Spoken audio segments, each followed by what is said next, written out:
Assalamualaikum warahmatullahi wabarakatuh. Perkenalkan, nama saya Nadia Maharani.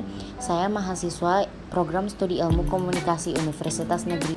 Hari ini saya akan membawakan presentasi dengan judul Strategi Komunikasi Pemasaran Wisata Baru Setigi di Gresik, Jawa Timur. Pertama-tama saya akan membuka dengan pendahuluan komunikasi pemasaran.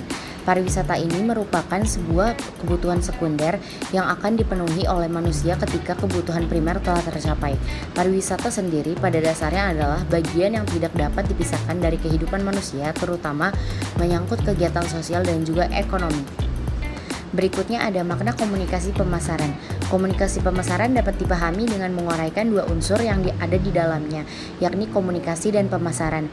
Komunikasi adalah proses penyampaian sesuatu yang mengandung arti lewat media maupun tidak yang berupa gagasan, ide, perasaan, pernyataan, dan sebagainya, dalam upaya mempengaruhi orang lain agar bertindak sesuai dengan apa yang dikehendaki, dan juga diartikan upaya yang sistematis untuk merumuskan secara tegar asas-asas penyampaian informasi serta pembentukan pendapat dan sikap.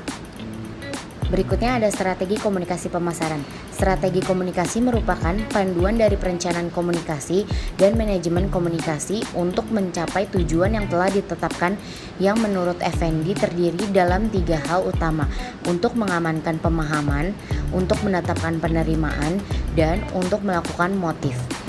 Pertama adalah memastikan bahwa komunikan mengerti pesan yang diterima.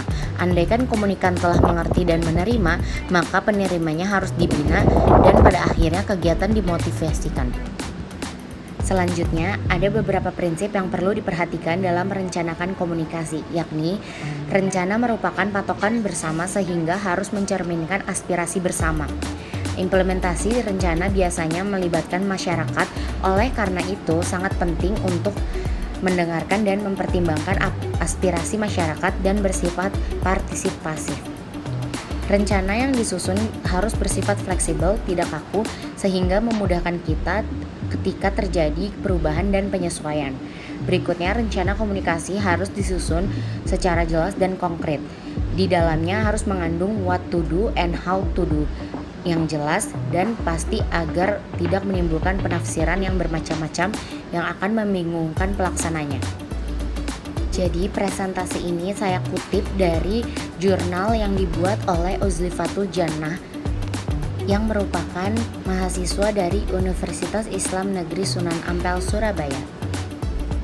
Metode penelitian yang digunakan oleh penulis adalah deskriptif kualitatif, sebagaimana yang dikatakan Denzin dan Lincoln, bahwa penelitian kualitatif adalah penelitian yang menggunakan latar ilmiah dengan maksud menafsirkan fenomena yang terjadi dan dilakukan dengan jelas, melibatkan metode yang ada. Sudut pandang peneliti dalam penelitian kali ini adalah sebagai seorang pengamat yang berusaha memahami permasalahan yang terjadi. Penelitian kualitatif lebih menekankan pada persoalan kedalaman atau kualitas data, bukan banyaknya kuantitas. Pendekatan yang digunakan adalah pendekatan manajemen. Jadi, hasil dan pembahasan yang dapat saya kutip dari jurnal tersebut adalah penelitian adalah kegiatan pengumpulan data dengan tujuan untuk menjelaskan dan menjabarkan informasi, fakta, dan data-data yang telah diperoleh peneliti dari lapangan, baik data primer maupun sekunder. Setelah itu dikumpulkan, data disusun dan diolah, kemudian ditarik kesimpulan yang bersifat umum. Peneliti harus benar-benar memahami berbagai hal yang berkaitan dengan pengumpulan data. Peneliti memproses data-data tentang strategi bauran, komunikasi pemasaran, perumusan atau perencanaan strategi.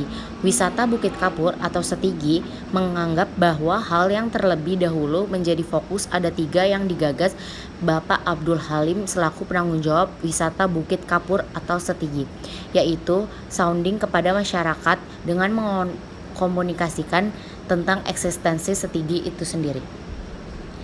Jadi dapat disimpulkan bahwa dalam strategi bauran komunikasi pemasaran, BUMDes dan Pokdarwis Pelangi dalam menarik pengunjung ke wisata Bukit Kapur Setigi di Desa Sekapuk, Kecamatan Ujung Pangkah, Kabupaten Gresik adalah: yang pertama, dengan menerapkan harga yang murah untuk tiket masuk ke wisata Bukit Kapur Setigi.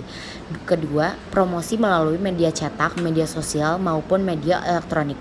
Yang ketiga, mengundang komunitas-komunitas anak muda setiap bulannya se-Indonesia Seperti contohnya dapat mengundang komunitas Erking untuk melakukan show di lokasi wisata Bukit Kapur Setigi.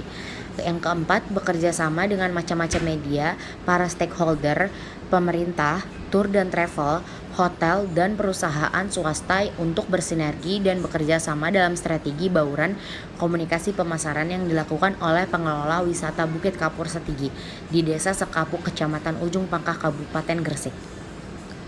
Jadi cukup sekian presentasi saya hari ini, kurang dan lebihnya mohon dimaafkan. Wabillahi taufik wal hidayah. Wassalamualaikum warahmatullahi wabarakatuh.